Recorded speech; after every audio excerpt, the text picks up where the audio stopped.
Good morning, traders. I know I normally do these morning updates for you every day, especially on a Monday, um, but I don't really have anything to talk about today.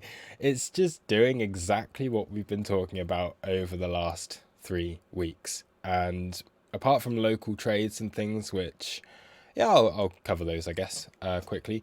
But apart from those local trades, it's not really anything different.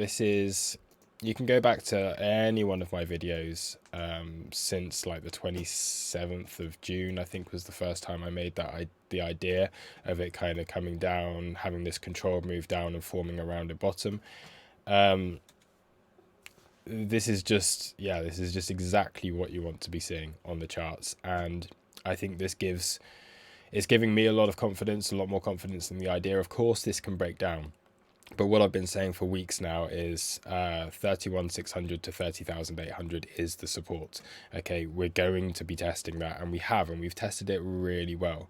So if anyone wants to, this is what you kind of have to think. Like anyone that wants to get into a big size position, price has to hang around this area for a while. Otherwise, there's just no opportunity really to buy it. So this is starting to give confidence in the move.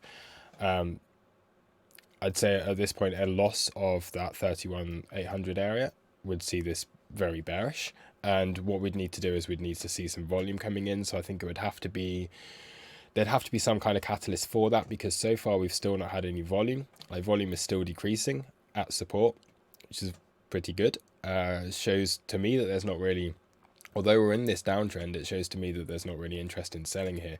And what we're doing is we just keep bringing these stops down towards price, so that if there is a reversal, it can just really quickly kind of shoot through them all. So this is still, in my opinion, very, very constructive for price action. I wouldn't be surprised at all either to see we have these range levels here, the range value area low and the range point of control. I wouldn't be surprised at all to see them move down again to come into the area where price is, and that at that point is when we're going to see a move out of this little range that we are in. So yeah, really, really nothing much to cover on this. We did have some nice trades over the weekend, so I'll just go over those quickly. So first of all, this was the first little trade that we got. So we had this kind of diamond bottom formation. Within that, we had the trident pattern. So again, the change of market structure before coming into your reference level. And that gave us the target of, with these kind of formations, you're looking at where the breakdown point was, which again, exactly where we came into, and that was our range value area low and our weekly level. So really nice confluence for that. I believe also that was the weekly VWAP. Let me just check on this. Yeah, so weekly VWAP, range value area low, weekly level, and the target for this pattern that we formed. So yeah, really, really simple trade. What happened then? It was the weekend, so very low liquidity, very easy to take a short off of this, take it back to the range lows, test that support once again, and then we got the bounce off of that. And where did our bounce come into? Straight here into your 618, your golden pocket. And yeah, it's just again consolidating here. So I guess right now you could probably just go very simply looking at the support that we have. So if you're taking this something around here, you got quite a clear, it does look to me to be quite a good example of, again, what we've been talking about. And this, I'll probably keep this like line on my chart. Like obviously it's a curvy line, it doesn't really mean much. But if we can start to kind of chop around within this area a bit more, come up to meet this does give us a target of this range point of control at this point. So this is the way you'd want to see this breaking out of, would be our range point of control, to come up and meet that again. But for me, really, I'm just looking at short-term scalp trades and then building a swing position when we are between 31,600 and 30,800. So every time we're coming into that area, I'm buying a little bit. So we're here right now. happy to buy a little bit. And this gives me that really clear invalidation, no leverage obviously, because this is still quite big percentages that you're playing. But if we were to see this break down, we came below that 30,800, started to make this area resistance and couldn't get back into it, started to roll over. At that point, that's an invalidation on the trade, in my opinion. What we'd also want to see there is volume starting to increase on this breakdown, to show that the bears are back, I guess, and that yeah, this idea of this being the low is no longer valid. I don't think we're going to break this unless we see volume. And so far, actually, I think, yeah, a lot of the times when we're getting volume, it does tend to be on these bounces. So we're getting more volume on these bounces than we are up at these. Yeah, you get a little bit up at these highs and things as well. No, you're not. No, the moves down aren't really seeing much volume. The moves up are generally seeing more. So yeah, I do think that the we're seeing that turning point on the chart. And yeah, the idea, the 3-week-old idea, is still playing out. So that is good to see. Onto the TPO. Oh, actually no. I'll just have a look on ETH. I don't really think there's there's nothing much more to cover on this. Everyone knows my ideas by now. And if I'm wrong on my idea, I'll be the first to kind of say that. But until this idea either plays out or turns out to be wrong, there's not much point me keeping on talking about it. Okay, so Ethereum had to move down onto this high volume node. Again, this is what we were looking at for the last couple of weeks, really. So we did have this here. It's very, very clear. You can see the volume coming all the way down, not really offering any support. And then suddenly you have this spike here, and that's where we got the bounce. So we're just holding just above there right now again. So we could see a move back down to test this area. I don't know. But this is looking good. In order for at least to for this to have at least had that bounce. And Ethereum again on the USD chart, very similar to what Bitcoin's doing. It's just finding value within this area of support. Now, obviously, that could go a little bit lower. We do have this daily level, which we have been looking at, down at 1,810. So if Bitcoin was to see one quick move down, maybe to that 30,800 level, then we could see Ethereum come down into here as well. And then what it starts to do is it starts to kind of, you're almost progressing these formations. Like, everyone was like, okay, this is the rounded bottom, here's the breakout. No, it only came up to target. You're extending that, and then if it does that, then you could extend it further. Like, there's no reason, I don't think, that you would still at that point be invalidated on this trade. If it does kind of come down and do something like that, then you're looking at something like a bit of you have this wedgie formation forming as well. So I mean, yeah, possibilities. Litecoin came into this area of support. Unless it can reclaim, I do think we come down to this daily level, take out these lows on the Bitcoin pair, but on the other hand, if it can reclaim this monthly, then we're looking higher. Apologies for my squiggly lines. I will remove my squiggly lines from this chart. I think this is there from the weekend still. Cool. So yeah, nothing else to update on the market. There's no alts moving, I don't think, today. Nope, nothing. Okay, on to XO. So this, first of all, is Ethereum.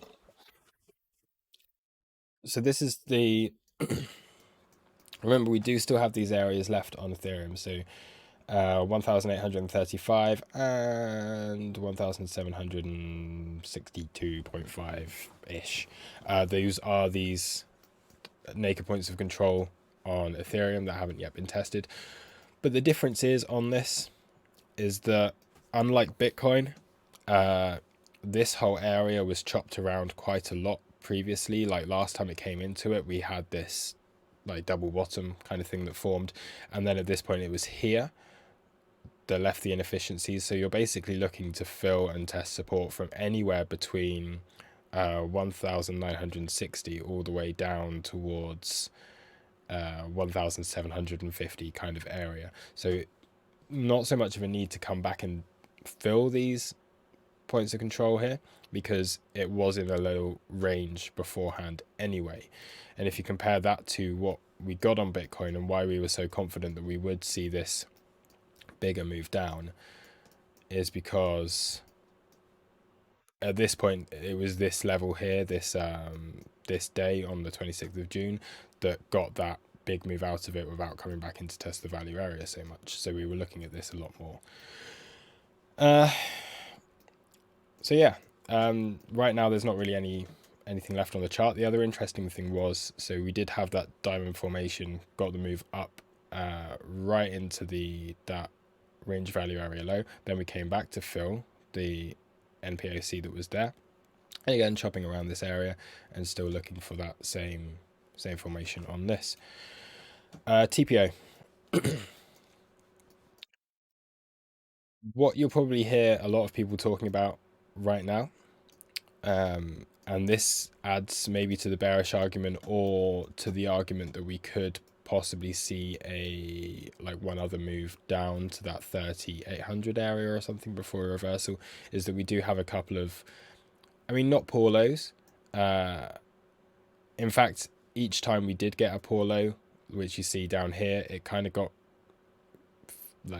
it got taken out. It got repaired. I don't like that everyone's using these terms at the moment, because they don't mean. Yeah, I mean, it's become a bit of a meme. The poor lows that need to get repaired thing. Just because we're seeing a low volume move doesn't mean that you've got to have a really high volume spike down into it. It's preferable. But on each occasion so far that we've had this, it has worked out. So we had poor low, repaired, poor low, and then again here, repaired, and then we've got this high. So we had poor high, repaired, and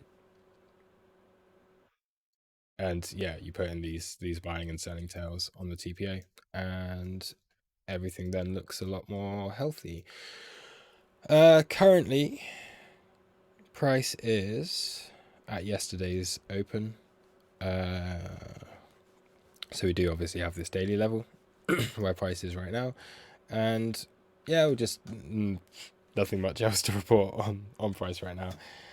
Anything significant standing out on here? So the main thing for me here would be the potential of there being some bearish divergence. Nah.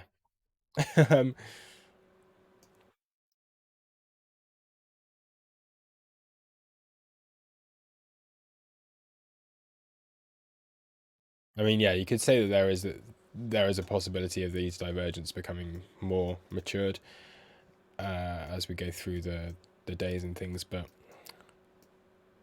there's nothing really much on here at the moment. Let me have a look on a higher time frame to see.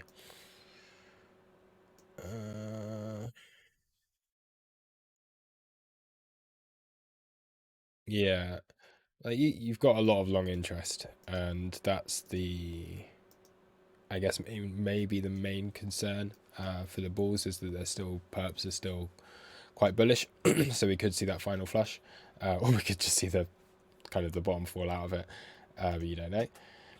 Open interest relatively flat overall. Gradual uptick, I guess, on this, making these. Yeah, the market structure of the open interest, I guess, is these higher lows and higher highs at the moment. Same with the CVD. So yeah, I think that's kind of more seen as neutral. It doesn't really mean too much. There's nothing glaringly obvious with any divergence that's forming here.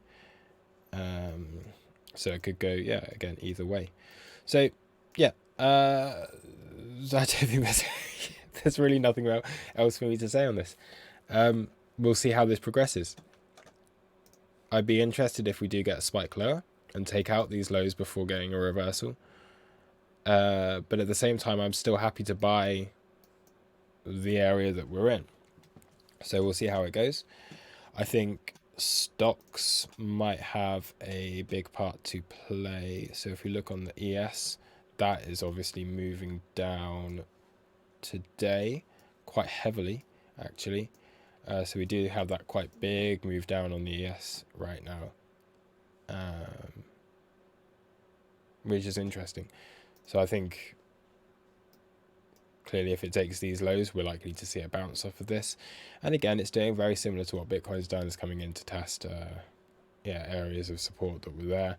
But at this stage, what would then happen on stocks and ES and S&P 500, NASDAQ, I'll have a look at that in a minute. But if we did take out this low, then that does start to give you a change of market structure, and then we could see this head and shoulders-y pattern start to form at the highs here.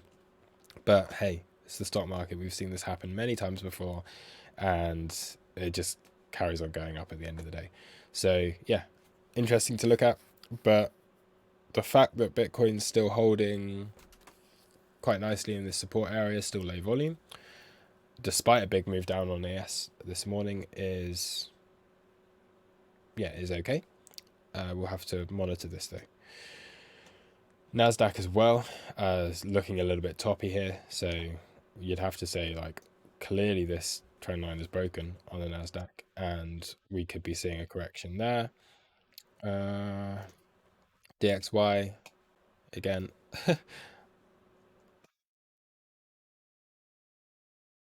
Yeah, I drew this on my chart. I mean, it's taken out these highs, so we have seen that, but I'd imagine this is probably forming, well, it's DXY, it's hard to really know. But yeah, what I was looking for from this was kind of a continuation with here and then eventually dropping out of that area. So yeah, we'll monitor these, because I think the legacy markets will have a lot of impact on what Bitcoin does this week. If obviously we see DXY jump and actually start to really get a nice move here, then I do think that could affect Bitcoin a bit more, in the same way that if of course the S&P 500 does see, this is quite nice actually. This is a really old thing, but where it is quite interesting. Yeah, if S&P does start to like really break down and start to get much more bearish, I can't see it dropping that much further, but even if it comes down here, then yeah, I think Bitcoin could follow and we could see that move down this morning on that. But yeah, as of yet, legacy markets kind of helping to get small retrace, but yeah, Bitcoin so far not following, holding up quite well. Cool. Yeah, nothing else to say. I mean, how I've talked for 18.5 minutes without really presenting any new ideas, I don't know. But hey, I hope that was useful. Thanks for watching. I'll catch you in the next one. Bye.